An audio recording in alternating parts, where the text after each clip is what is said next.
Nat Netty Guidance, accompagnement et écoute pour femmes. Vous êtes bien sur le podcast qui s'intitule « J'ai peur de vieillir seule » ou « J'ai peur de finir seule », comme vous voulez. Avant de commencer, j'aimerais te poser une question.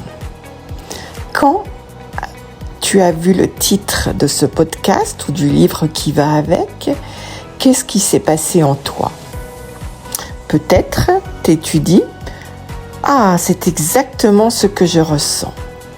Ou peut-être que tu as simplement eu un petit pincement au cœur.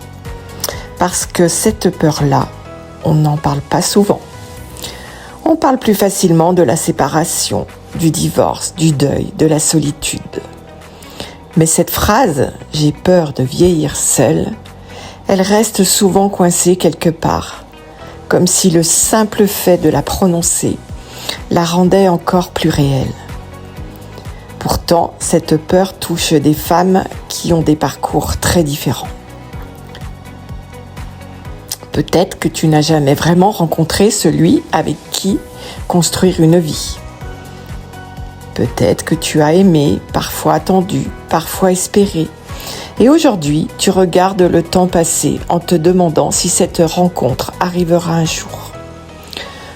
Ou alors, peut-être que tu as partagé 20, 30 ou même 40 ans avec quelqu'un. Tu pensais sincèrement que vous vieillirez ensemble. Puis la vie a pris une autre direction. Une séparation, un divorce, une trahison. Et tu te retrouves aujourd'hui à reconstruire une existence que tu n'avais jamais imaginée auparavant.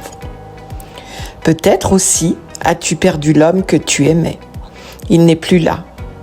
Une partie de toi continue d'avancer parce qu'il le faut. Une autre n'ose même pas imaginer aimer à nouveau. Par peur de trahir son souvenir, par peur du regard des autres, ou tout simplement parce que ton cœur ne sait plus très bien faire confiance. Il y a aussi ces femmes qui ont choisi de vivre seules pendant un temps. Au début, cette liberté faisait du bien. Plus de disputes, plus de concessions, le calme, l'espace, le temps pour soi. Et puis, sans vraiment s'en rendre compte, les années passent. On s'habitue, on construit une vie. Mais certains soirs, une question s'invite doucement. Est-ce que j'ai vraiment choisi cette solitude ou alors est-ce que je m'y suis simplement habituée ? Il y a une autre solitude, celle dont on parle encore moins, la solitude à deux. On partage la même maison, parfois le même lit, mais plus les mêmes rêves, plus les mêmes conversations, plus les mêmes regards. On se sent seul, alors qu'en fait on ne l'est pas vraiment. Si tu te reconnais dans l'une de ces histoires, ou même dans plusieurs, alors j'aimerais que tu saches une chose, tu es au bon endroit. Parce que ce livre et ce podcast n'ont pas été écrits pour te convaincre de retrouver quelqu'un à tout prix. Ils n'ont pas été non plus écrits pour te dire que le bonheur consiste à rester seul et à t'insatisfaire. Non, la vie est bien plus nuancée que cela. Tout cela a une autre ambition, t'aider à comprendre ce qui se cache réellement derrière cette peur. Car au fil des années, j'ai remarqué quelque chose. Quand une femme me dit « j'ai peur de vieillir seule », elle est rarement en train de parler uniquement d'un compagnon. Elle parle parfois de la peur de ne plus être aimée, de la peur de devenir invisible, de la peur de ne plus compter pour personne, de la peur de souffrir encore si elle ouvre de nouveau son cœur, de la peur de faire confiance et de se tromper une fois de plus. Elle parle aussi de ses enfants qui ont grandi, de ses parents qui vieillissent, du temps qui semble passer plus vite qu'avant, et de cette petite voix qui lui murmure parfois « Est-ce que les plus belles années de ma vie sont déjà derrière moi ?» Si cette voix t'est familière, alors j'espère que ces pages te feront du bien. Je ne vais pas te promettre que tu rencontreras l'amour dans 6 mois. Personne ne peut promettre cela. En revanche, je peux te promettre une chose. À la fin de ce livre, tu ne regarderas plus cette peur peut-être de la même façon. Et parfois, c'est déjà le début d'une immense liberté. Chapitre 1. Cette peur dont on parle si peu. Il y a des peurs que l'on partage facilement. La peur de perdre son travail, la peur d'être malade, la peur pour ses enfants. Et puis il y a celles que l'on garde bien au fond de soi, parce qu'on a peur d'être jugé, ou simplement parce qu'on ne trouve pas les mots. La peur de vieillir seul fait partie de celle-là. Elle arrive souvent sans prévenir. Pas forcément au moment d'une rupture, pas forcément après un deuil.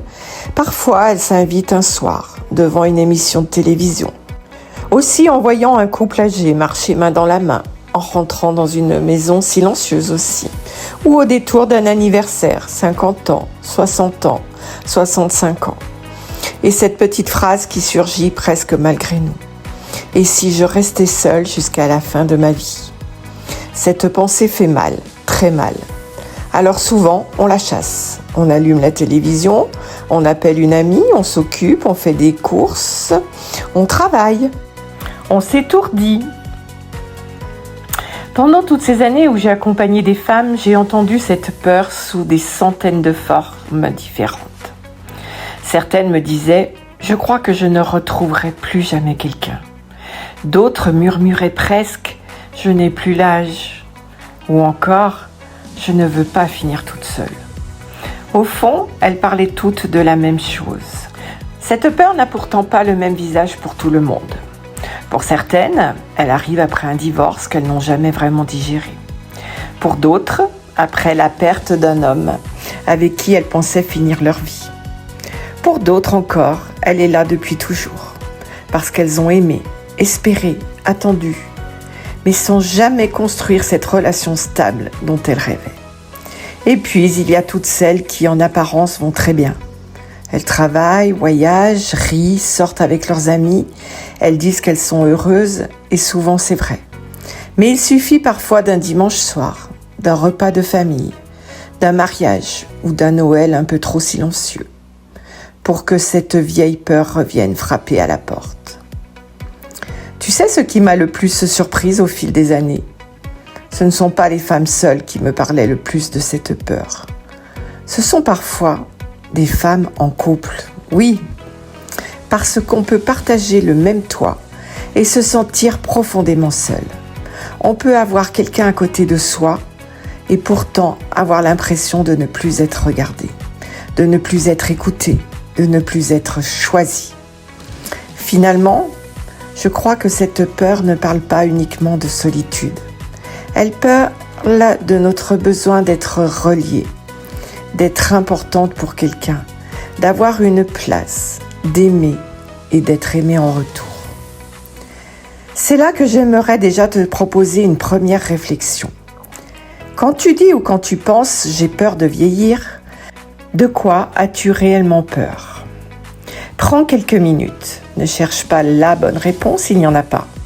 Écris simplement ce qui te vient. Peut-être que tu découvriras que ce n'est pas la solitude qui t'effraie le plus.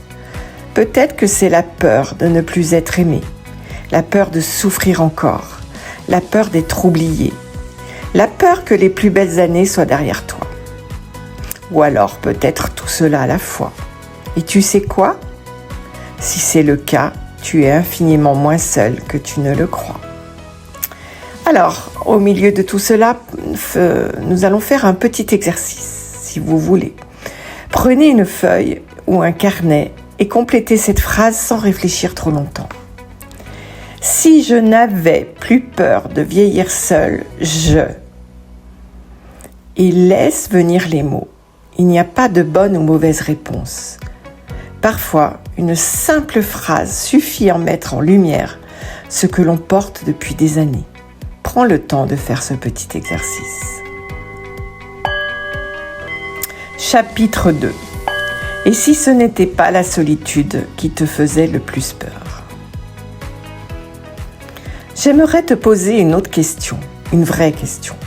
Pas une question à laquelle on répond vite juste pour passer à la suite. Quand tu imagines vieillir seul, qu'est-ce qui te fait le plus mal ? Peut-être as-tu besoin de fermer ce livre quelques secondes si tu en ressens le besoin. Et écoute la première réponse qui monte. Car bien souvent, ce n'est pas la solitude. C'est tout ce que notre imagination vient mettre autour. Pour certaines femmes, c'est la peur de ne plus être aimée. Comme si, passé un certain âge, l'amour devenait réservé aux autres. Pour d'autres, c'est la peur de devenir invisible. Tu sais, cette impression étrange d'être regardée autrement. Avant, on te disait que tu étais jolie. Aujourd'hui, c'est de ton âge qu'on te parle. Avant, on te demandait si tu étais en couple. Aujourd'hui, certains te demandent si tu es déjà grand-mère. Ce ne sont que des mots, bien sûr, mais parfois, ils font naître l'idée que notre vie amoureuse appartient au passé. Et cette idée peut devenir une prison. D'autres femmes me disent autre chose. Moi, ce n'est pas d'être seule qui me fait peur. C'est de tomber malade, seule, de ne plus pouvoir conduire, de rentrer d'un examen médical sans savoir à qui en parler, de plus avoir cette personne qui demande simplement « Alors, comment ça s'est passé ?» Quand elles me disent cela, je comprends que nous ne parlons plus vraiment d'amour. Nous parlons de sécurité, de présence, de douceur. Et puis il y a une peur dont on parle très peu. La peur que les plus beaux moments soient déjà derrière nous. Comme si la vie avait distribué toutes ces belles cartes. Comme si l'on devait désormais se contenter de regarder les autres vivre. Je ne crois pas du tout à cette idée. Mais je comprends parfaitement qu'elle puisse exister. Parce que notre société envoie parfois un drôle de message. Elle nous montre des débuts, très peu de recommencement. Comme si aimer après 50 ou 60 ans était exceptionnel. Alors qu'en réalité, il existe des milliers de nouvelles histoires. Simplement, on en parle beaucoup moins. J'aimerais aussi enfin te parler d'une autre peur. Elle est plus discrète, mais je la rencontre souvent. La peur de souffrir une deuxième fois, ou une troisième, ou une quatrième, parce que soyons honnêtes, quand on a traversé une trahison, un divorce difficile, une relation toxique ou un abandon, on ne repart pas le cœur léger. On repart avec des cicatrices. Et c'est normal. Chapitre 3.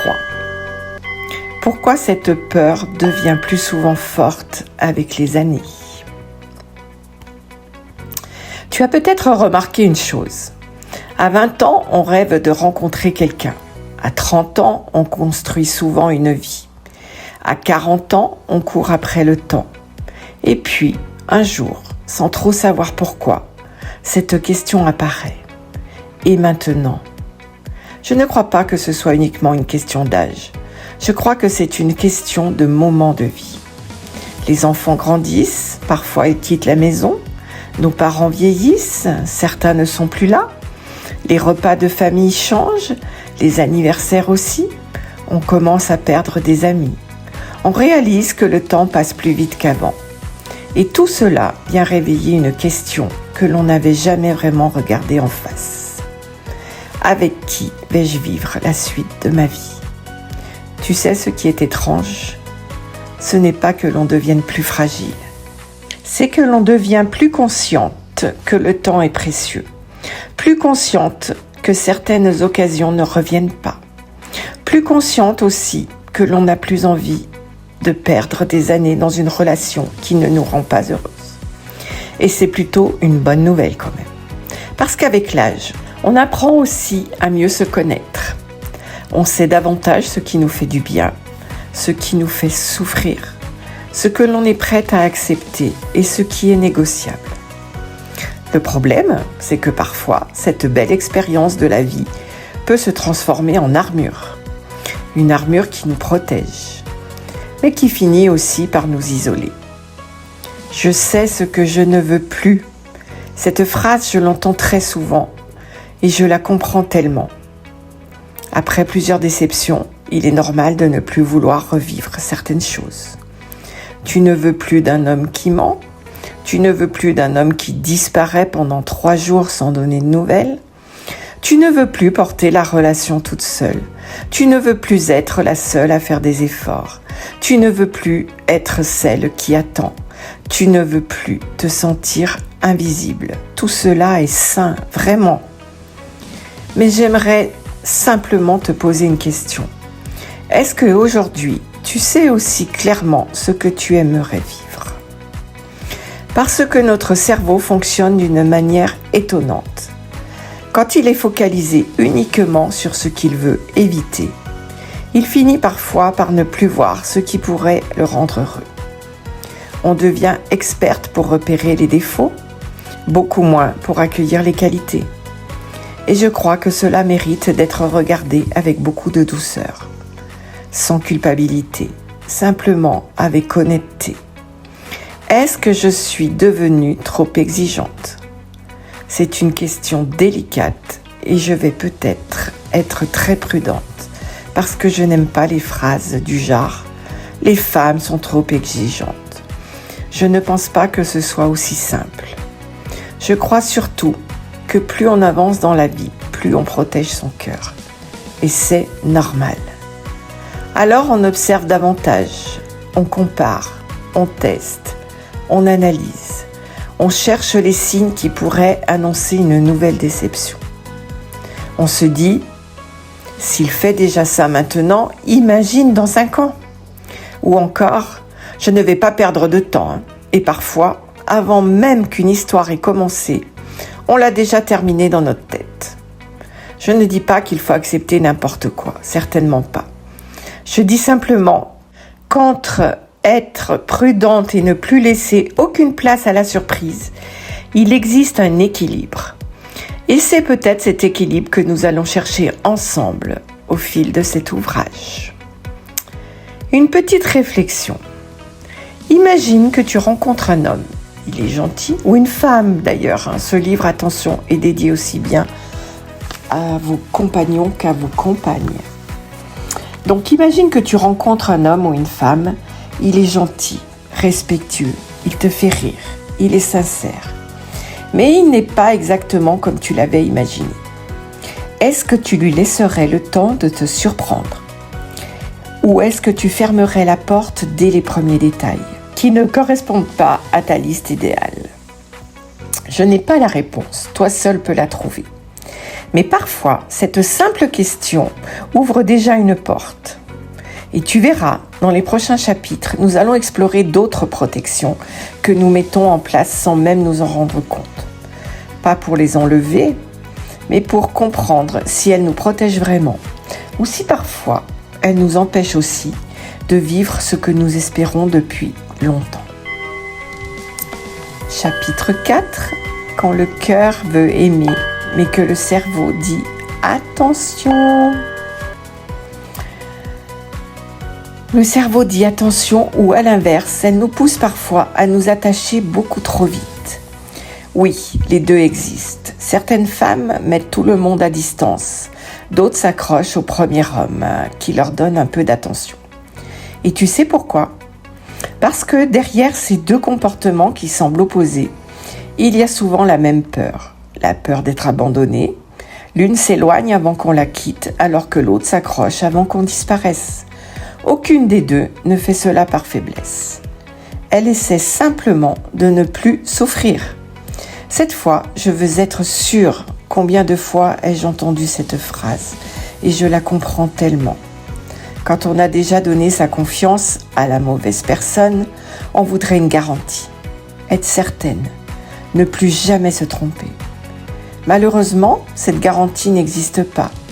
Même les plus belles histoires commencent sans mode d'emploi, sans certitude, sans promesse. L'amour demande toujours une part de confiance. Pas une confiance aveugle, une confiance intelligente. Celle qui observe, celle qui prend son temps, qui pose ses limites, mais qui accepte aussi que l'on ne peut pas tout contrôler. Les fameuses alertes. Aujourd'hui, on parle beaucoup de red flags et je trouve cela utile. Oui, certains comportements doivent nous alerter. Le manque de respect, le mensonge, la manipulation, la violence sous toutes ses formes, bien sûr. Je vais dire quelque chose que j'observe très souvent. Une femme me dit « j'aimerais rencontrer quelqu'un ». Et quelques minutes plus tard, elle ajoute « mais je ne veux plus souffrir ». Parce que ces deux phrases ont parfois du mal à cohabiter. Notre cœur a envie d'aimer, notre cerveau, lui, n'a qu'une mission, nous protéger. Et il est très doué pour ça. Il se souvient, il se rappelle les mensonges, les promesses non tenues, les silences, les humiliations, les trahisons, les disputes, les nuits à pleurer, les messages qu'on attendait sans jamais les recevoir. Il n'a rien oublié. Alors, lorsqu'une nouvelle personne arrive dans notre vie, il ne repart pas de zéro, il ouvre les anciens dossiers. Comme s'il disait « Attention, regarde bien, la dernière fois aussi, tout avait pourtant bien commencé. » Tu vois, ce n'est pas ton cœur qui a peur, c'est ton cerveau qui essaie simplement de t'éviter une nouvelle blessure. Et ça change beaucoup de choses. Parce que cela veut dire que tu n'es pas cassé, tu n'es pas devenu incapable d'aimer. Non, tu t'es adapté à ce que tu as vécu. Et franchement, qui aurait fait autrement ? Nous croyons choisir. Alors que parfois, c'est notre peur qui choisit pour nous. C'est elle qui nous fait dire « je vais attendre encore un peu, je vais voir s'il insiste, je vais prendre mes distances, je préfère arrêter tout de suite ». Ces choses-là ne doivent jamais être banalisées. Mais parfois, à force de chercher des drapeaux rouges, on oublie de regarder les drapeaux verts. Un homme qui respecte ton rythme, qui tient parole, qui s'intéresse vraiment à toi, qui n'essaye pas de te changer, qui te laisse respirer, qui t'écoute, qui sait reconnaître ses erreurs. Pourquoi parle-t-on si peu de ses qualités ? Je crois qu'elles méritent autant notre attention. Une question que j'aimerais te laisser. Et si, aujourd'hui, tu ne cherchais pas à savoir si tous les hommes sont fiables, mais plutôt si toi, tu te sens capable de reconnaître une relation saine lorsqu'elle se présente. Ce n'est pas tout à fait la même question. Et parfois, elle change complètement notre façon de regarder les rencontres. Parce que le véritable objectif n'est pas de ne plus jamais souffrir, soyons honnêtes. Personne ne peut nous promettre cela. Le véritable objectif, c'est de ne plus accepter ce qui nous détruit. C'est très différent. Et c'est peut-être là que commence la véritable confiance. Pas la confiance en l'autre, la confiance en toi. La confiance que quoi qu'il arrive, tu sauras te respecter. Tu sauras partir si c'est nécessaire. Tu sauras dire non. Tu sauras écouter cette petite voix qui, cette fois, ne sera plus la peur, mais ton intuition. Et crois-moi, ces deux voix ne racontent pas toujours la même histoire. Chapitre 5. Est-ce que je laisse encore une place à quelqu'un dans ma vie ? Je vais te poser une question un peu dérangeante, mais promets-moi de ne pas y répondre trop vite. Est-ce que tu as vraiment envie de rencontrer quelqu'un ou est-ce que tu aimerais simplement ne plus te sentir seul ? Ce n'est pas la même chose et cette nuance est importante. Parce que beaucoup de femmes me disent « j'aimerais refaire ma vie ». Puis, en discutant un peu plus longtemps, je découvre autre chose. Leur vie est déjà complètement remplie. Le travail, les enfants, les petits-enfants, les amis, les activités, les habitudes, les vacances organisées autrement, le canapé rien que pour elles, le lit où personne ne ronfle, la télévision que l'on choisit sans négocier, le week-end improvisé, le silence, la liberté. Et je comprends. Parce qu'après des années à faire des compromis, cette liberté a quelque chose de précieux. Alors je leur pose parfois cette question. Concrètement, où pourrait-il entrer dans ta vie ? Et souvent, il y a un grand silence. Une place, ça ne se dit pas. Je ne parle pas d'une place dans ton armoire ni d'une brosse à dents dans ta salle de bain. Je parle d'une place dans ton quotidien, dans ton emploi du temps, dans tes projets, dans ton cœur, parce qu'on peut désirer l'amour et sans s'en rendre compte, vivre comme si plus personne ne pouvait vraiment entrer dans notre vie. On veut quelqu'un, mais uniquement quand cela nous arrange. On veut partager, mais sans rien changer.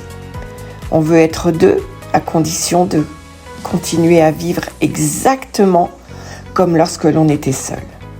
Et tu sais quoi ? Je trouve ça parfaitement compréhensible. Quand on a longtemps souffert, on finit par aimer cette tranquillité retrouvée. On ne veut plus qu'elle nous soit enlevée. Mais aimer, c'est forcément accepter que quelque chose bouge. Pas tout, bien sûr. Pas au point de s'oublier, mais un peu. L'indépendance est une force, ne la transforme pas en forteresse.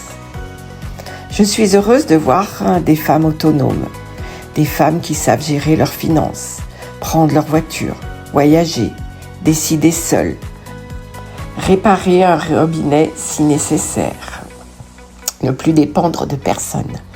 C'est une immense richesse. Et je ne voudrais surtout pas que tu crois que je t'encourage à devenir ou redevenir dépendante d'un homme. Ce serait tout le contraire de ce que je pense. En revanche, j'ai souvent entendu des hommes dire quelque chose qui mérite que l'on s'y arrête.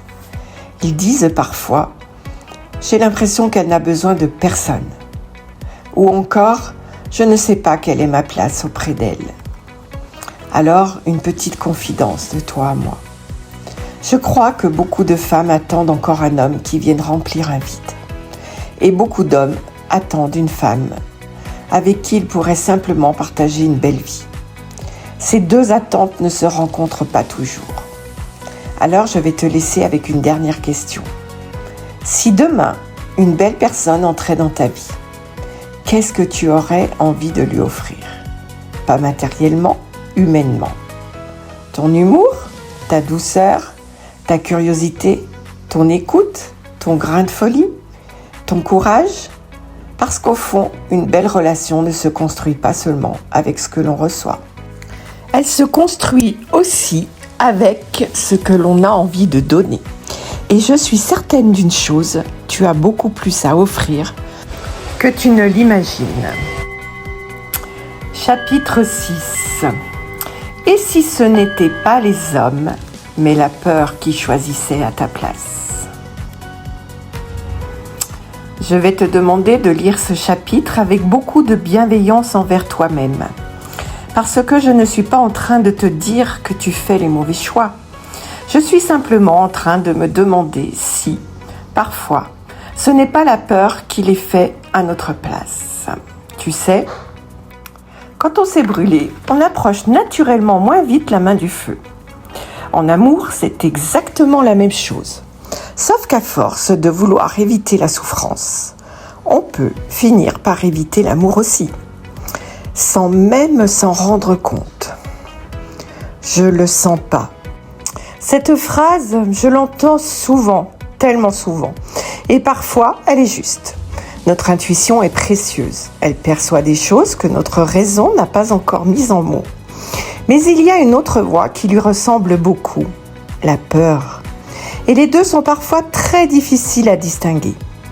Reste que l'intuition apaise, même lorsqu'elle nous dit de partir, alors que la peur, elle, agite.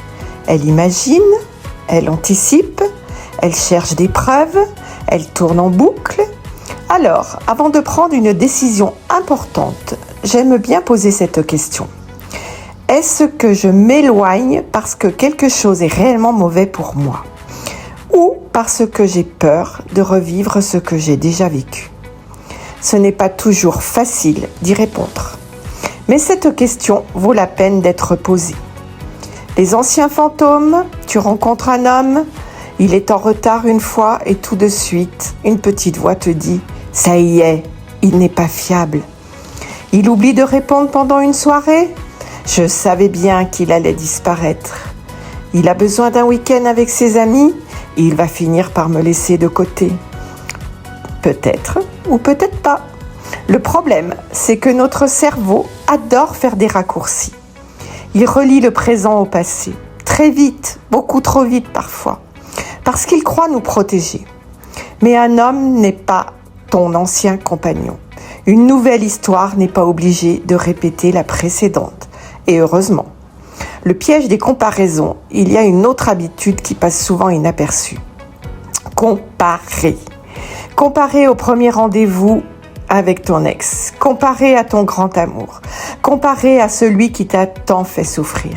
Comparer à celui qui était drôle. À celui qui voyageait. À celui qui gagnait bien sa vie, à celui qui était très présent, à celui qui ne l'était jamais. À force de comparer, on oublie parfois de découvrir chaque personne est différente, chaque histoire aussi. Et si tu regardes toujours quelqu'un avec les lunettes du passé, tu risques de ne jamais voir qui il est vraiment. Maintenant, une chose importante, le regard des enfants. Voilà un sujet dont on parle peu, et pourtant, je sais combien il peut être lourd. Certaines femmes me disent « J'ai peur que mes enfants pensent que je remplace leur père ». D'autres me disent « Je n'ose pas leur présenter quelqu'un ». Ou encore « Ils sont grands maintenant, mais j'ai peur de leur réaction ». Je comprends cette inquiétude, vraiment. Quand on est mère, on a souvent passé une grande partie de sa vie à penser aux autres avant de penser à soi. Alors, recommencer une histoire peut donner l'impression d'être égoïste. Mais laisse-moi te dire quelque chose. Tes enfants ont le droit de construire leur bonheur, et toi aussi. Ce n'est pas l'un ou l'autre. Les aimer ne t'oblige pas à renoncer à aimer quelqu'un d'autre. Et si certains ont besoin de temps pour accepter cette nouvelle étape, cela ne signifie pas que tu fais quelque chose de mal. Le regard des autres, il y a aussi les phrases, tu les connais peut-être. À ton âge, tu cherches encore quelqu'un? Tu ne serais pas mieux tranquille? Profite de ta retraite. Comme si l'amour avait une date de péremption. Comme si passé un certain âge, il fallait ranger cette partie de sa vie dans un tiroir. Je n'ai jamais compris cette idée. On ne dit pas à quelqu'un qu'il est trop âgé pour rire, pour voyager, pour apprendre. Alors, pourquoi serait-il trop âgé pour aimer? Et une dernière réflexion. Et si finalement, la vraie question n'était pas « Est-ce que je vais rencontrer quelqu'un ?» mais plutôt « Est-ce que je me donne encore l'autorisation de croire qu'une belle histoire est possible ?» Tu vois, ce n'est pas exactement la même chose. Parce qu'avant de rencontrer quelqu'un, il faut parfois retrouver cette petite étincelle. Pas celle qui te fait attendre un sauveur, celle qui te fait dire « Oui, je crois que la vie peut me réserver de belles surprises. » Et cette étincelle, personne ne peut l'allumer à ta place. Mais elle est simplement cachée sous toutes les déceptions que tu as traversées. Elle n'a peut-être jamais disparu. Elle attend juste que tu lui redonnes un petit peu d'air. Chapitre 7. Ce n'est peut-être pas l'amour que tu attends. C'est peut-être la permission de revivre. J'aimerais te raconter quelque chose. Pas l'histoire d'une femme en particulier, mais plutôt un mélange de toutes celles que j'ai rencontrées au fil des années. Elle me disait « Je voudrais rencontrer quelqu'un ». Alors je lui demandais « Qu'est-ce que cela changerait dans ta vie ?» Elle me répondait « Je voyagerais davantage, je sortirais plus, je rirais plus souvent, j'aurais envie de prendre soin de moi, je me sentirais vivante. » Et tu sais ce que je leur répondais? Pourquoi attendre de rencontrer quelqu'un pour recommencer à vivre? Et là, il y a un grand silence. Parce que cette question, on ne se la pose pas souvent. Nous remettons parfois notre vie entre parenthèses, sans nous en rendre compte d'ailleurs. On se dit, quand je rencontrerai quelqu'un, je referai ma garde-robe, je partirai en week-end, je visiterai cette ville, j'apprendrai la danse, je rirai davantage, je recevrai des amis, je prendrai soin de moi. Comme si notre bonheur attendait une autorisation, comme si quelqu'un devait arriver pour remettre notre vie en marche. Et pourtant, je crois que les plus belles histoires commencent rarement dans une vie en pause. Elles commencent dans une vie qui avance déjà. Tu n'as pas besoin d'être parfaite je rencontre aussi beaucoup de femmes qui pensent qu'elles doivent être prêtes, avoir réglé toutes leurs blessures, avoir retrouvé totalement confiance en elles, ne plus avoir peur, ne plus douter, ne plus penser à leur ancienne histoire, ne plus être touchées par le regard des autres, comme s'il fallait arriver dans une nouvelle relation complètement réparée, parfaitement solide, débarrassée de tout ce qui a fait mal avant. Mais est-ce seulement possible ? Tu sais quoi ? Je ne connais personne qui soit complètement prêt à aimer. Personne. Nous avons tous nos doutes, nos blessures, nos peurs, nos journées où nous nous trouvons magnifiques et celles où nous avons l'impression d'avoir pris 10 ans en une nuit. C'est juste humain. Le danger, c'est de croire qu'il faut devenir une version parfaite de soi-même avant de s'autoriser à vivre. Parce que ce jour-là n'arrive jamais. On trouvera toujours une bonne raison d'attendre encore. Quand j'aurai perdu quelques kilos, quand j'aurai fini les travaux, quand je serai à la retraite, quand les enfants auront réglé leurs problèmes, quand je me sentirai mieux. Et la vie, elle continue d'avancer. Je ne te dis pas qu'il faut te précipiter. Je te dis simplement de ne pas remettre ta vie à plus tard. Une phrase qui me touche souvent, et tu sais quelle est l'une des phrases que j'entends le plus souvent ? Je n'ai rien d'intéressant à offrir. À chaque fois que je l'entends, j'ai envie de prendre la personne dans mes bras parce que je sais qu'elle ne voit plus ce que moi je suis en train de voir. Elle voit ses rides, moi je vois son expérience. Elle voit ses déceptions, moi je vois tout ce qu'elles lui ont appris. Elle voit les années qui passent, moi je vois une femme qui sait enfin ce qui est important. Tu sais, à 20 ans, on séduit parfois avec son apparence. À 50 ou 60 ans, on touche les autres autrement. Avec notre humour, notre douceur, notre façon d'écouter, notre authenticité, notre manière de regarder la vie, notre capacité à rassurer, notre profondeur. Et ça n'a pas d'âge. Tu n'es pas en concurrence avec une femme de 30 ans. Je voudrais vraiment que tu l'entendes. Parce que tu sais combien cette comparaison peut faire souffrir certaines femmes. Tu n'es pas en compétition. Une femme de 30 ans ne vit pas les mêmes choses, elle ne cherche pas toujours la même relation. Elle n'a pas le même parcours, elle n'a pas les mêmes blessures, elle n'a pas la même maturité. Alors pourquoi vouloir jouer un match qui n'existe pas ? Tu n'as pas à devenir plus jeune, tu n'as pas à cacher chaque ride, tu n'as pas à t'excuser d'avoir vécu. Tu as simplement à être toi, la meilleure version de toi, pas une copie de quelqu'un d'autre. Et si tu changeais une seule phrase, au lieu de te demander qui pourrait encore m'aimer aujourd'hui, essaie pendant quelques jours de te poser une autre question. Est-ce que cette personne apportera quelque chose de beau dans ma vie ? Et est-ce que j'aurai moi aussi envie d'apporter quelque chose dans la sienne ? Tu sens la différence ? Dans la première question, tu attends d'être choisi. Dans la seconde, tu choisis aussi. Et je trouve cela bien plus juste. Parce qu'une relation n'est pas un examen que l'on passe, ce n'est pas un concours, ce n'est pas une récompense, c'est une rencontre entre deux personnes qui décident d'avancer un bout de chemin ensemble. J'aimerais te confier une chose, pendant longtemps, j'ai cru que le plus difficile était de rencontrer la bonne personne. Aujourd'hui, je ne le pense plus. Je crois que le plus difficile, c'est d'oser croire que l'on mérite encore une belle histoire. Pas une histoire parfaite, une histoire simple, paisible, respectueuse. Une histoire où l'on n'a plus besoin de courir après l'amour, où l'on peut enfin respirer. Et si ce livre pouvait déjà semer cette idée dans ton cœur, alors il aurait commencé à remplir sa mission. Chapitre 8.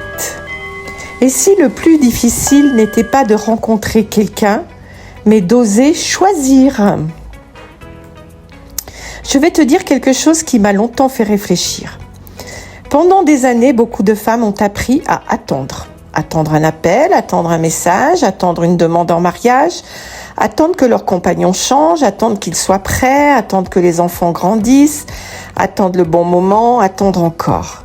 Comme si leur vie dépendait toujours de la décision de quelqu'un d'autre. Puis un jour, tout change. Elles sont libres, elles pourraient choisir. Et pourtant, elles continuent souvent à attendre. Tu l'as remarqué ? On parle énormément de la peur d'être quitté. On parle très peu de la peur de choisir. Parce que choisir, c'est vertigineux.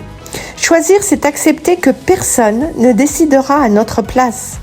C'est reconnaître qu'un homme peut être gentil sans être le bon pour nous.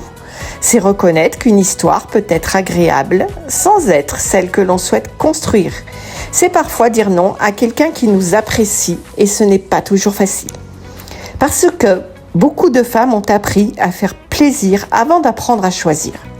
Tu n'es plus obligé de convaincre quelqu'un de t'aimer. J'aimerais que tu relises cette phrase lentement. Tu n'es plus obligé de convaincre quelqu'un de t'aimer. Tu n'as plus à prouver que tu es assez patiente, assez gentille, assez compréhensive, assez disponible, assez belle, assez jeune, assez tout. Aujourd'hui, tu peux aussi te demander « Est-ce que moi, je suis heureuse avec cette personne ?» C'est une question simple. Et pourtant, combien de femmes ne se la posent jamais ?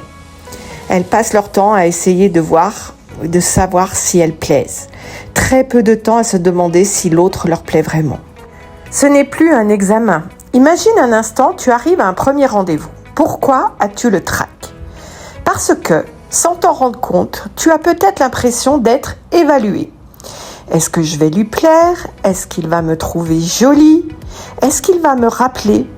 Et si pour une fois tu changeais complètement de regard ? Et si ce rendez-vous n'était pas un examen, mais une découverte ? Tu ne viens pas chercher une validation, tu viens rencontrer un être humain. Lui aussi est peut-être stressé, lui aussi se demande s'il sera apprécié.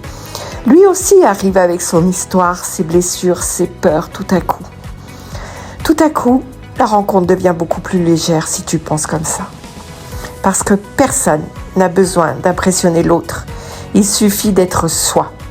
Une question qui change tout, au lieu de te demander pourquoi personne ne me choisit, essaie plutôt de te demander est-ce que je choisis encore la vie que j'ai envie de vivre ? Parce que ce n'est pas seulement une question d'amour, c'est une question de liberté. Et je crois que beaucoup de femmes oublient à quel point elles sont devenues libres. Cette liberté fait parfois peur parce qu'elle demande de prendre des décisions. Mais elle est aussi une chance extraordinaire. Tu n'es plus obligé d'accepter ce qui te fait souffrir. Tu n'es plus obligé d'attendre des années qu'une personne change. Tu n'es plus obligé de te contenter d'une demi-relation parce que tu as peur de rester seul. Tu peux choisir. Et je crois que c'est l'un des plus beaux pouvoirs que la vie peut offrir. Il ne supprime pas la peur, mais il permet de ne plus la laisser conduire à ta place. Chapitre 9. Le jour où j'ai compris que certaines personnes n'avaient pas peur d'être seules. Elles avaient peur d'être heureuses. Oui, je sais. Cette phrase peut paraître étrange. Mais aussi, la première fois que j'y ai pensé, je me suis dit « Non, ça n'a pas de sens. » Et pourtant, au fil des années, j'ai commencé à remarquer quelque chose. Certaines femmes souffraient énormément de leur solitude. Mais dès qu'une belle rencontre semblait possible, elles trouvaient 1000 raisons de s'éloigner. Trop gentil, trop disponible. Il est bizarre, personne n'est aussi gentil. Ça cache forcément quelque chose. Je préfère attendre. Ou alors, elles choisissaient systématiquement un homme indisponible, un homme marié, un homme qui vivait loin, un homme qui ne savait pas ce qu'il voulait, un homme qui disait « je ne suis pas prêt à m'engager ». Comme si, inconsciemment, elles allaient vers des histoires qui avaient peu de chances d'aboutir. Longtemps, je me suis demandé pourquoi. Puis j'ai compris une chose. Parfois, ce n'est pas le bonheur qui fait peur, c'est tout ce qui nous obligerait à changer. Parce que si je suis enfin heureuse, qui serais-je devenue ? Cette question paraît bizarre et pourtant. Imagine une femme qui, pendant 20 ans, s'est définie comme celle qui attend, celle qui espère, celle qui souffre, celle qui donne tout. Celle qui aime plus que l'autre. Toute son identité s'est construite autour de cela. Alors, imagine maintenant qu'un homme arrive, qu'il l'aime, qu'il la respecte, qu'il soit présent, qu'il tienne ses promesses. Il ne lui enlève pas sa solitude, il lui enlève aussi son ancienne façon d'exister. Et ça, c'est un immense changement. Même lorsqu'il est positif, nous sommes des êtres d'habitude. On croit souvent que l'on s'habitue seulement aux belles choses. Ce n'est pas vrai. On s'habitue aussi à la souffrance, à attendre un message, à être déçu, à relancer, à espérer, à pleurer, à recommencer. À force, même ce qui nous fait souffrir devient familier. Et notre cerveau adore ce qui est familier. Parce que le familier lui donne l'impression d'être en sécurité, même lorsque cette sécurité nous rend malheureuses. C'est incroyable, non ? Nous pouvons préférer une douleur connue à un bonheur inconnu. Retenez cela. Simplement parce que notre cerveau sait déjà comment fonctionner dans cette douleur. C'est peut-être pour cela que certaines femmes repoussent les hommes qui pourraient réellement leur convenir. Pas parce qu'elles ne les apprécient pas, mais parce qu'elles ne savent plus très bien comment concevoir un amour simple. Comment le recevoir ? Un homme qui répond, qui est présent, qui appelle, qui est constant. Au début, cela peut paraître même presque étrange, comme si l'on attendait le moment où tout allait forcément se compliquer. On finit par la créer. Et si tu essayais autre chose ? La prochaine fois qu'une personne te surprend par sa gentillesse, ne te demande pas tout de suite qu'est-ce qu'il cache. Essaie simplement de te demander et si pour une fois il ne cachait rien.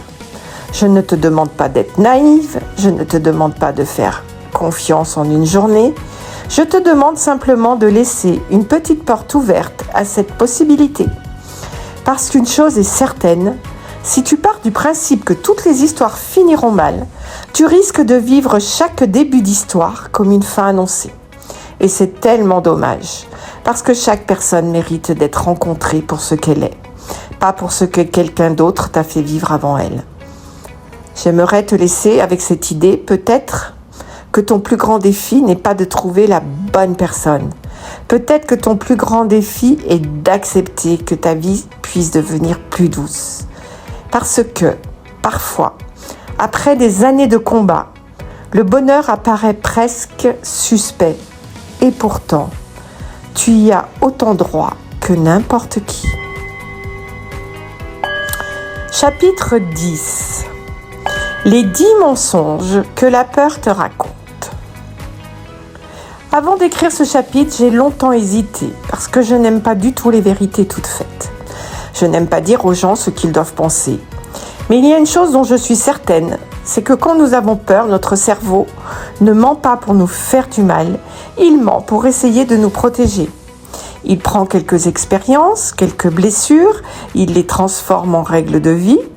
Et le problème, c'est qu'une blessure n'est pas une vérité.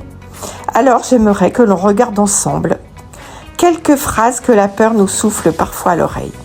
Pas pour te convaincre qu'elles sont fausses, simplement pour te demander et si elles n'étaient pas toute la vérité. Le premier mensonge. Le premier mensonge est la phrase « il est trop tard ». Vraiment ? Trop tard pourquoi ? Pour aimer ? Pour rire ? Pour voyager ? Pour rencontrer quelqu'un ? Qui a décidé qu'il existait une date limite ? Je connais des couples qui se sont rencontrés à 50 ans, à 60 ans, à 75 ans même dernièrement, voire plus. Je connais aussi des personnes qui étaient en couple depuis 30 ans et qui étaient profondément malheureuses. Tu vois, l'âge ne dit pas si une histoire est possible. Il dit seulement combien de temps nous avons déjà vécu. Le mensonge numéro 2. Les hommes bien sont tous pris. Oh là là, cette phrase, je l'entends souvent. Et chaque fois, je souris. Pas parce que je me moque, parce que je me dis... Alors, comment font tous ces hommes qui divorcent, qui deviennent veufs ou qui rencontrent quelqu'un après 50 ans ? La réalité est beaucoup plus nuancée. Oui, certaines personnes sont déjà bien engagées, mais d'autres recommencent leur vie. Comme toi, c'est un éternel recommencement. Mensonge numéro 3. Je suis trop vieille. Alors, je vais te dire quelque chose. Tu ne redeviendras jamais la femme que tu as été à 30 ans et c'est très bien. Parce que tu n'as plus envie des mêmes histoires, tu n'as plus les mêmes priorités, tu ne cherches plus seulement quelqu'un qui te fasse battre le cœur, tu cherches aussi quelqu'un qui t'apaise, et cela est une immense richesse. Le mensonge numéro 4. Je n'ai plus rien à offrir. Je n'ai plus rien à offrir. Laisse-moi te contredire un petit peu. Tu as ton histoire, ton humour, tes maladresses, tes qualités, tes valeurs, ton expérience, tes rêves, tes cicatrices aussi. Et parfois, ce sont justement ces cicatrices qui rendent une personne profondément touchante. Mensonge numéro 5. Je vais forcément souffrir à nouveau. Alors là, je vais te répondre peut-être, comme n'importe quel être humain. Mais ce n'est pas la vraie question. La vraie question est: est-ce que tu sais mieux te protéger aujourd'hui qu'il y a 20 ans? Et la réponse est: je crois que oui. Tu repères plus vite certaines attitudes, tu oses davantage dire non, tu acceptes moins de choses, tu connais mieux tes besoins, tu n'es plus la même femme. Alors, pourquoi imaginer que tu revivrais exactement la même histoire? Mensonge numéro 6. Je dois être parfaite avant de rencontrer quelqu'un. Et si c'était vrai, personne ne tomberait jamais amoureux. Nous sommes tous des êtres imparfaits, et heureusement, parce que c'est cela aussi qui nous rend attachants. Mensonge numéro 7. Si je rencontre quelqu'un, mes enfants vont souffrir. Parfois, effectivement, ils seront surpris. Parfois, ils auront besoin de temps. Parfois même, ils seront heureux de te voir sourire à nouveau. Chaque famille est différente. Mais une chose est certaine, tes enfants ont le droit de construire leur bonheur et toi aussi. Mensonge numéro 8. Je suis trop indépendante pour vivre une histoire. Alors là, non. L'indépendance n'empêche pas l'amour. Elle change simplement la façon de le vivre. Tu ne cherches plus quelqu'un pour te sauver, tu cherches quelqu'un avec qui partager et c'est une très belle différence. Mensonge numéro 9. Je dois choisir entre ma liberté et l'amour. Pourquoi faudrait-il choisir? Une relation équilibrée ne devrait pas t'enfermer. Elle devrait agrandir ta vie, pas la rétrécir. Si une histoire t'oblige à devenir quelqu'un que tu n'es plus, alors ce n'est peut-être pas la bonne histoire. Mensonge numéro 10, le dernier. Si je suis seule aujourd'hui, c'est que j'ai raté ma vie. Alors celle-là, j'aimerais vraiment que tu la laisses derrière toi. Parce qu'une vie ne se résume jamais à un statut amoureux. Tu es bien plus que cela. Tu es une femme qui a aimé, qui a appris, qui a traversé des épreuves, qui s'est relevée, qui est encore debout. Et rien que cela mérite déjà tellement de respect. En refermant ce chapitre, j'aimerais que tu gardes une chose en tête. La peur parle souvent très fort, mais cela ne veut pas dire qu'elle dit toujours la vérité. Alors, la prochaine fois qu'une de ces phrases viendra se glisser dans ton esprit, ne cherche pas à la faire taire. Pose-lui simplement cette question. Es-tu un fait ou alors seulement une peur? Et tu serais étonné de voir combien de réponses changent lorsque l'on ose se poser cette simple question. Chapitre 11. Ce que j'aurais aimé que quelqu'un me dise beaucoup plus tôt. Si tu es arrivé jusqu'ici, j'aimerais simplement m'asseoir quelques minutes avec toi. Sans être un coach, sans chercher à t'expliquer quoi que ce soit, juste comme une femme qui a rencontré beaucoup d'autres femmes et qui a envie de leur dire quelques vérités toutes simples. Des vérités que j'aurais aimé entendre moi aussi, bien plus tôt. J'aurais aimé que quelqu'un me dise que l'on peut être bien entouré et se sentir profondément seul. Et qu'à l'inverse, on peut vivre seul et ne plus jamais se sentir abandonné. Parce que la solitude ne dépend pas toujours du nombre de personnes autour de nous. Elle dépend surtout de la place que l'on occupe dans sa propre vie. J'aurais aimé aussi que quelqu'un me dise qu'un cœur brisé ne reste pas brisé toute une vie. Sur le moment, on en est persuadé. On se dit que l'on ne rira plus jamais comme avant, que plus rien ne nous touchera. Et pourtant, le cœur est un drôle d'organe. Il garde les cicatrices, mais il continue de battre. Et il finit souvent par refaire de la place à la lumière. J'aurais aimé que quelqu'un me dise que l'on ne guérit pas le jour où l'on ne pense plus à son passé. On commence vraiment à guérir le jour où ce passé ne décide plus de notre avenir. Et ça, ce n'est pas du tout la même chose. J'aurais aimé que quelqu'un me dise que l'on n'est pas obligé d'avoir toutes les réponses avant d'avancer. Parce que j'ai rencontré tellement de femmes qui attendaient d'être certaines de leur choix, certaines de leurs sentiments, certaines de ne plus souffrir. La vie ne fonctionne pas comme ça. Elle avance avec ceux qui osent malgré leurs doutes. J'aurais aimé que quelqu'un me dise qu'il existe des hommes sincères, pas parfaits, sincères, et qu'il existe aussi des femmes extraordinaires qui ne les voient même plus. Non pas parce qu'elles sont naïves, mais parce que leur regard est encore tourné vers leurs anciennes blessures. J'aurais aimé que quelqu'un me dise que demander de l'aide n'est jamais un aveu de faiblesse, bien au contraire. Il faut souvent énormément de courage pour dire « je n'y arrive plus toute seule ». J'aurais aimé que quelqu'un me dise qu'à 50 ou 60 ans, la vie ne se termine pas. Elle change. Parfois elle fait peur, parfois elle surprend. Mais elle peut encore réserver de très belles rencontres. Des rencontres amoureuses, des rencontres amicales, des rencontres avec soi-même aussi. Et crois-moi, celles-là sont souvent les plus bouleversantes. J'aurais aimé que quelqu'un me dise qu'il ne fallait pas attendre d'être heureuse pour vivre. Parce que c'est souvent en recommençant à vivre que le bonheur revient discrètement, sans prévenir, comme un invité que l'on n'attendait plus. Et enfin, j'aurais aimé que quelqu'un me dise une dernière chose. Une phrase toute simple, une phrase que j'aimerais te laisser aujourd'hui. Tu n'as pas besoin d'être moins toi pour être davantage aimé.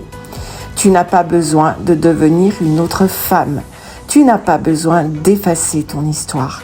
Tu n'as pas besoin d'avoir honte de tes cicatrices. Tu n'as pas besoin de courir après quelqu'un pour mériter une place dans son cœur. Tu as simplement besoin de rencontrer une personne capable d'aimer la femme que tu es devenue. Et crois-moi, cette femme mérite infiniment plus d'amour qu'elle ne le pense parfois.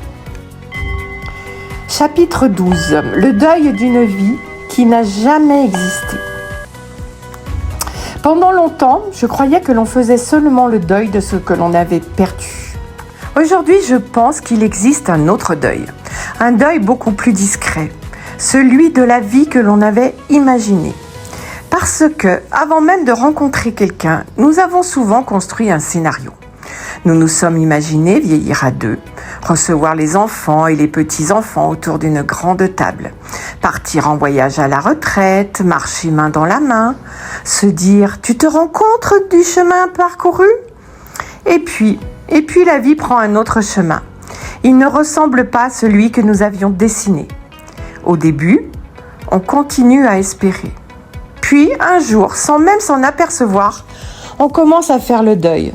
Non pas d'une personne, mais d'un avenir que l'on avait imaginé. Et ça, c'est une douleur immense, parce que personne ne la voit. Personne ne vient te dire « Je suis désolé que la vie n'ait pas ressemblé à ce que tu avais rêvé ».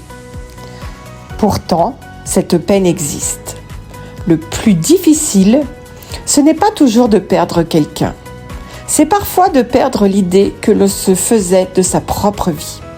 Je rencontre des femmes qui me disent « Je pensais que nous voyagerions une fois à la retraite » ou « Je pensais que nous vieillirions ensemble » ou encore « Je pensais que j'aurais enfin le bonheur que je n'avais jamais eu plus jeune ».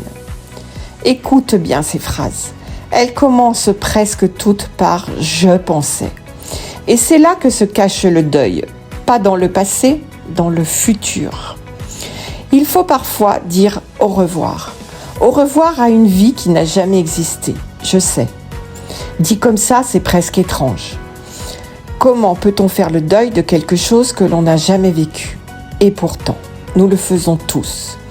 Le deuil d'un enfant que nous n'avons pas eu, le deuil du métier dont nous rêvions, le deuil de la maison que nous imaginions, le deuil du couple que nous pensions construire, le deuil des vieux jours que nous avions dessinés dans notre tête.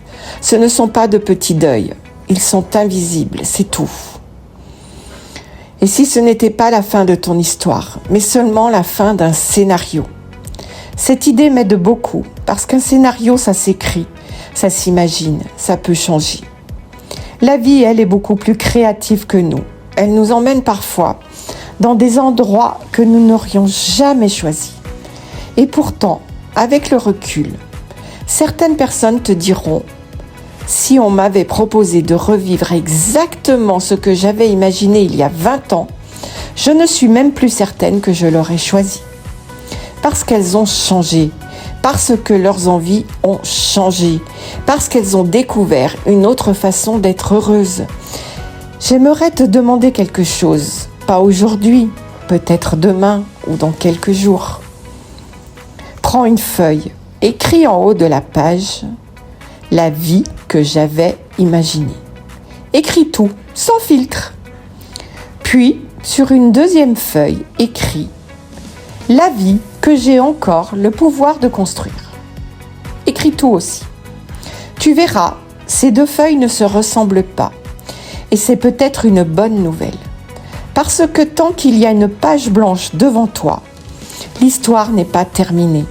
Elle attend simplement un nouveau chapitre.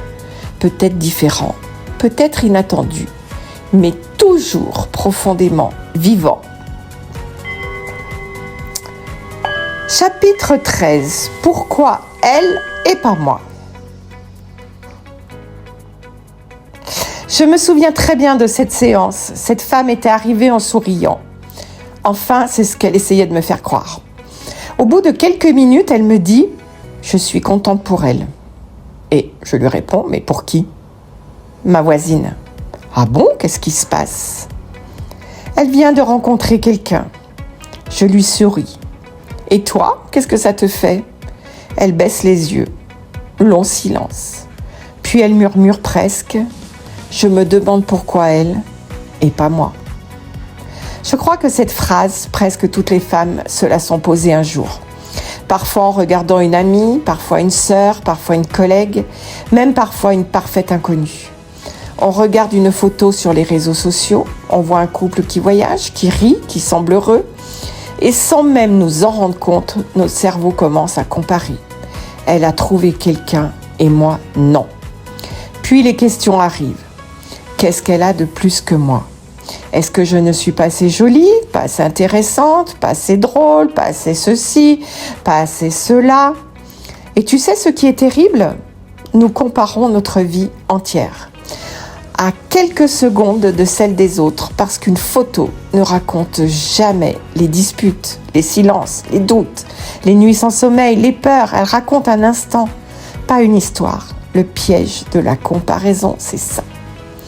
J'aimerais te raconter quelque chose. Il y a quelques années, une cliente me disait « Toutes mes copines sont en couple ». Je lui ai demandé « Toutes ?» Elle m'a répondu « Enfin, presque toutes. » Quelques semaines plus tard, elle revient. Elle riait. « Tu sais quoi ? Non.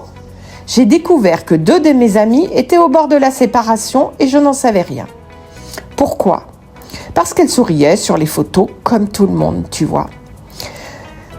Tu vois, nous comparons souvent notre réalité à l'apparence de la vie des autres. Et c'est un jeu que nous ne pouvons jamais gagner. Il y a aussi une autre comparaison, celle qui fait encore plus mal, quand ton ex refait sa vie. Je sais, cette douleur-là est particulière. On se dit parfois, alors il était capable d'aimer. Pourquoi pas moi ? Pourquoi elle ? Là encore, notre cerveau raconte une histoire. Mais il lui manque des dizaines de chapitres. Tu ne connais pas leur quotidien, tu ne connais pas leurs difficultés, tu ne connais pas leur avenir. Tu connais simplement ce que tu vois et ce n'est jamais toute la vérité. Et si tu changeais de question ? Au lieu de te demander pourquoi elle et pas moi, essaie de te demander qu'est-ce que sa vie réveille chez moi. Est-ce de l'envie, de la tristesse, de la jalousie, de la nostalgie, de la colère? Il n'y a aucune émotion honteuse. Les émotions sont simplement des messagères. Elles viennent nous parler d'un besoin, d'un manque, d'un rêve. Écoute-les. Mais ne les laisse pas écrire toute ton histoire. Une chose que j'aimerais vraiment te dire, je ne connais pas ton chemin. Je ne sais pas ce que la vie te réserve. Mais je sais une chose. Le bonheur n'arrive jamais plus vite parce que l'on se compare. En revanche, il s'éloigne souvent quand on oublie de regarder tout ce que l'on possède déjà. Alors, la prochaine fois que tu surprendras ton regard se poser sur la vie d'une autre femme, souhaite-lui sincèrement d'être heureuse, puis reviens doucement vers la tienne. Parce qu'il n'existe qu'une seule vie que tu peux vraiment transformer, c'est la tienne. Et crois-moi, c'est déjà une immense aventure. Chapitre 14. Suis-je devenue trop difficile ou est-ce que je me respecte enfin?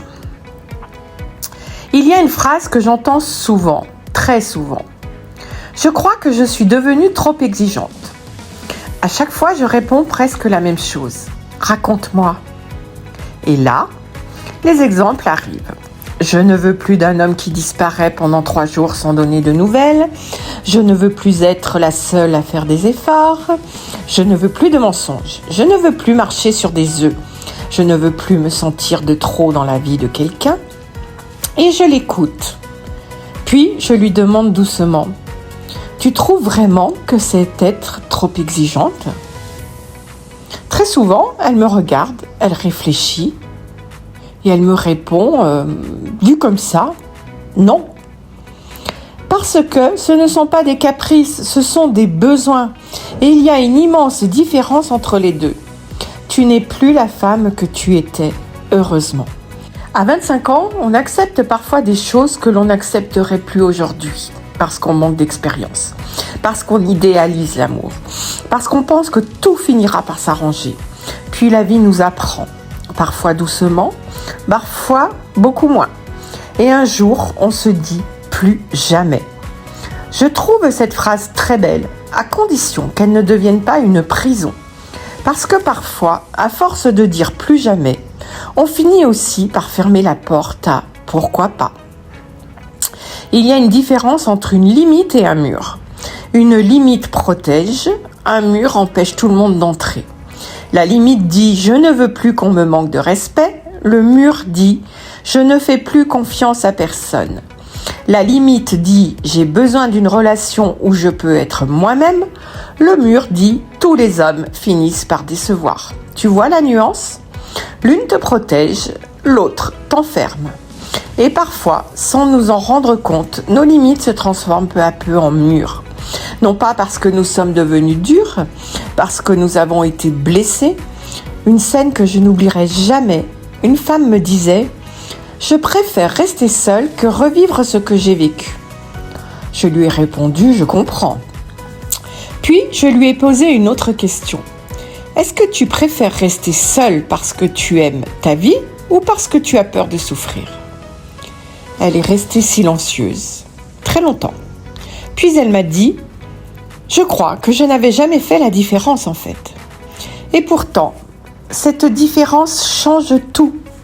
Parce qu'il existe un célibat aussi choisi, épanouissant, libre. Mais il existe un célibat qui ressemble davantage à une cachette. Les deux méritent d'être regardés avec honnêteté et sans jugement. Je vais te confier quelque chose. Je ne souhaite à aucune femme de baisser ses exigences, bien au contraire. J'aimerais simplement qu'elle vérifie de temps en temps une chose. Est-ce que mes exigences me protègent ? Ou est-ce qu'elles m'empêchent aussi de rencontrer quelqu'un qui pourrait me rendre heureuse ? La réponse n'est pas la même pour tout le monde. Et c'est très bien ainsi. Dans mon cabinet, je vais vous parler des coulisses de mon cabinet. J'aimerais ouvrir une petite fenêtre sur mon quotidien. toutes les histoires que tu vas lire ont été modifiées. J'ai changé des prénoms, des détails, parfois mélangé plusieurs parcours. La confidentialité des personnes qui me font confiance est essentielle pour moi. En revanche, les émotions sont vraies, les peurs sont vraies. Les phrases que tu vas lire, je les ai entendues des dizaines de fois. Et c'est peut-être ce qui m'a le plus marqué au fil des années. Les femmes arrivent souvent en pensant qu'elles ont un problème unique. Puis elles découvrent que leur peur ressemble à celle de tant d'autres. Et rien que cela, ça commence à les soulager. Alors, premier témoignage. Natneti, je crois que c'est trop tard pour moi. Elle avait un peu plus de 60 ans, cette femme. Une femme élégante, drôle, curieuse. Nous avons discuté une bonne demi-heure. Puis elle m'a regardé avec beaucoup de sérieux. Soyons honnêtes, les hommes de mon âge veulent des femmes plus jeunes. Alors je lui ai demandé « Tu en connais beaucoup, personnellement ?» Elle m'a regardé, elle a réfléchi. Puis elle s'est mise à rire. « Non, en fait, je crois que c'est surtout ce que je me raconte. » Nous n'avons pas passé la séance à parler des hommes. Nous avons parlé de cette petite voix qui, depuis des années, lui répétait qu'elle était arrivée trop tard. Et parfois, ce n'est pas notre âge qui nous enferme. C'est l'histoire que nous racontons sur notre âge. Autre témoignage. Je crois que mes enfants ne comprendraient pas. Cette femme était veuve depuis plusieurs années. Elle avait envie de rencontrer quelqu'un. Enfin, c'est ce qu'elle croyait. Parce que chaque fois qu'elle imaginait cette possibilité, une autre pensée arrivait immédiatement. Qu'est-ce que mes enfants vont penser ? Puis une deuxième, et mes petits-enfants ? Puis une troisième, est-ce qu'ils auront l'impression que j'oublie leur père, leur grand-père ? Pendant presque toute la séance, nous n'avons pas parlé d'amour. Nous avons parlé de culpabilité. Et à un moment, je lui ai demandé si c'était ta fille qui avait perdu son mari. Souhaiterais-tu qu'elle reste seule toute sa vie ? Et elle m'a répondu sans hésiter, bien sûr que non. Alors je lui ai simplement souri. Parfois, nous sommes infiniment plus tendres avec les autres qu'avec nous-mêmes. C'était un exemple. Enfin, un autre exemple encore, un autre témoignage. Je crois que je suis devenue trop compliquée. Elle était arrivée avec un carnet. Je pensais qu'elle avait pris des notes. En réalité, elle avait dressé la liste de l'homme idéal. Je l'ai regardée, puis je lui ai demandé en riant. « Dis-moi, tu cherches un compagnon ou tu recrutes un astronaute ?» Elle a éclaté de rire. Heureusement, parce que cela nous a permis de parler d'un sujet beaucoup plus profond. Sa liste n'était pas le problème. Le problème, c'était tout ce qu'elle voulait éviter. Elle ne voulait plus revivre les mensonges, les silences, les promesses non tenues, les humiliations. Et petit à petit, sa liste n'était plus devenue une liste de qualité, c'était une armure. Et derrière cette armure, il y avait simplement une femme qui avait peur de souffrir une nouvelle fois. Autre témoignage. Si je rencontre quelqu'un, je vais perdre ma liberté. Cette phrase m'a surprise la première fois que je l'ai entendue, parce qu'en même temps, cette femme me disait « J'ai peur de finir seule. » Tu vois le paradoxe ? Elle avait peur d'être seule et elle avait peur de ne plus l'être. Nous avons beaucoup ri ensemble ce jour-là. Je lui ai dit « Tu voudrais quelqu'un, mais en fait, à condition qu'il ne dérange rien à ta vie. » Elle m'a regardée, elle a éclaté de rire et elle m'a dit « En fait, oui, c'est ça. C'est une peur dont on parle très peu. Mais après des années, à tout gérer seul, on aime sa liberté et c'est normal. L'enjeu n'est pas de la perdre, c'est de trouver quelqu'un avec qui elle puisse cohabiter. » Tu vois, ce qui me touche le plus après toutes ces années, je pourrais te parler des séparations, des divorces, des deuils, des trahisons. Mais ce n'est pas ce qui me marque le plus. Ce qui me touche profondément, c'est autre chose. C'est le moment où une femme comprend qu'elle n'est pas anormale, qu'elle n'est ni trop sensible, ni trop compliquée, ni trop vieille, ni condamnée à finir seule. Et je vois souvent son visage changer, ses épaules se détendre, son regard devenir un peu plus doux. Et je me dis toujours la même chose. Parfois, le plus beau cadeau que l'on puisse offrir à quelqu'un, ce n'est pas une solution. c'est de lui faire comprendre qu'il n'a jamais été le seul à ressentir tout cela. Maintenant, j'ai décidé de laisser une lettre pour toi la lectrice ou la personne qui lit. Si vous êtes arrivé sur cette dernière page, alors nous avons déjà passé un petit bout de chemin ensemble. Et j'aimerais simplement vous dire merci. Merci de m'avoir ouvert la porte de votre histoire, parce que je sais que certaines pages n'ont peut-être pas été faciles à lire. Elles ont peut-être réveillé des souvenirs, des regrets, des blessures, ou simplement cette petite peur que vous gardiez au fond de vous depuis longtemps. Si c'est le cas, j'espère que vous ne refermerez pas ce livre avec davantage de tristesse. J'espère que vous le refermerez avec un peu plus de douceur envers vous-même.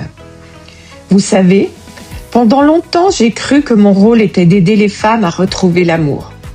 Aujourd'hui, je crois que je me trompais. Mon rôle est beaucoup plus simple que cela, et en même temps, beaucoup plus profond. J'aime aider les femmes à se retrouver elles-mêmes, parce que lorsque l'on se retrouve, tout le reste change. Notre façon de nous regarder, notre façon d'aimer, notre façon de poser nos limites, notre façon d'espérer et parfois même notre façon de rencontrer les autres. Je ne sais pas ce que la vie vous réserve. Je ne peux pas vous promettre que vous retrouverez quelqu'un, que vous rencontrerez quelqu'un. Et je ne vous ferai jamais une promesse que je ne peux pas tenir. En revanche, je peux vous dire quelque chose dont je suis certaine. La peur n'est pas un destin, elle est une émotion. Et une émotion peut évoluer. Je l'ai tellement vu de fois. J'ai vu des femmes arriver persuadées que leur vie était terminée. Quelques mois plus tard, je les entendais rire, faire des projets, voyager, reprendre confiance, parfois rencontrer quelqu'un, parfois non. Mais à chaque fois, retrouver cette étincelle dans leurs yeux, et c'est cela que je vous souhaite. Pas forcément une rencontre. Je vous souhaite de retrouver cette femme qui, un jour, croyait encore que de belles choses pouvaient lui arriver. Parce qu'elle est toujours là. Même si aujourd'hui, vous avez du mal à la voir. Alors, avant de vous quitter, j'aimerais vous demander une dernière faveur. Ne laissez pas la peur écrire les prochains chapitres de votre vie. Laissez-la vous parler si elle en a besoin. Écoutez-la. Essayez de comprendre ce qu'elle cherche à protéger. Puis remerciez-la. Et reprenez doucement le stylo. Parce que l'histoire vous appartient. Et il reste encore tellement de pages blanches. Avec toute mon affection, sincèrement, Nat Nettie Guidance. Si au fil de ces pages, vous avez parfois eu l'impression que je vous connaissais, ce n'est pas parce que je lis dans les pensées. C'est simplement parce que, depuis des années, j'écoute des femmes qui me ressemblent peut-être un peu et qui vous ressemblent sûrement beaucoup. Si un jour vous ressentez le besoin de ne plus avancer seul, sachez que ma porte vous est toujours ouverte. Pas pour décider à votre place, pas pour vous dire ce que vous devez faire, simplement pour marcher un petit bout de chemin avec vous. Et parfois, c'est exactement ce dont on a besoin. Nat Nettie Guidance.